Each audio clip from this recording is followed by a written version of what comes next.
So sometimes I just have to turn the camera on because I'll have a session, and if I don't just turn the camera on, whether it's my phone or webcam, I'll forget what I'm saying, or I'll get lazy and the day goes by and I don't get to share that information with out into the universe with whoever was meant to hear it. So now I'm in my car and just had a session, and I wanted to share this.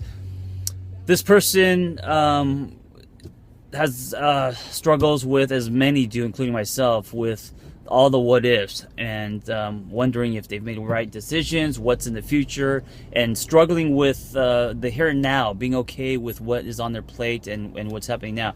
And I just want to say, so here's a story.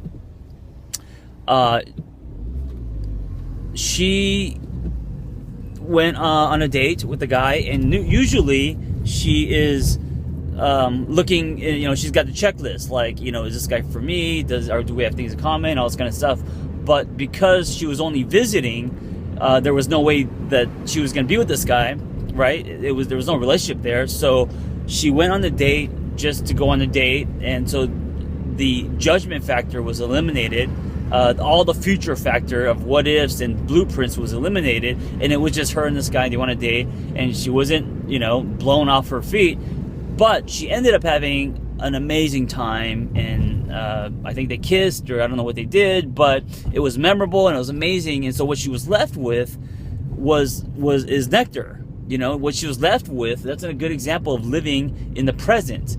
And she was forced to live in the present because this is not something that was going to lead to anything else in the future. So if you take that model and you apply it to your life, if you apply it to your everyday life,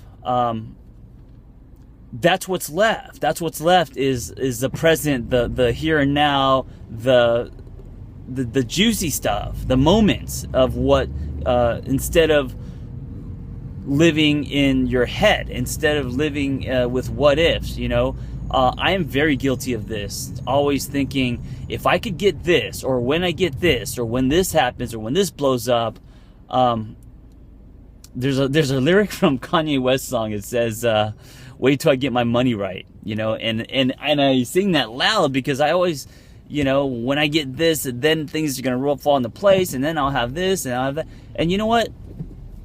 It may never happen, So you have to look at what you have now, and this is what I mean by trust your story.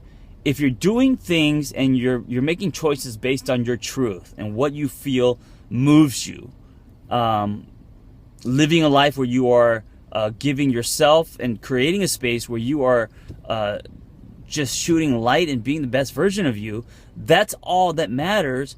And stone by stone, you're creating your own path, and you have to trust that, and it's going to lead somewhere.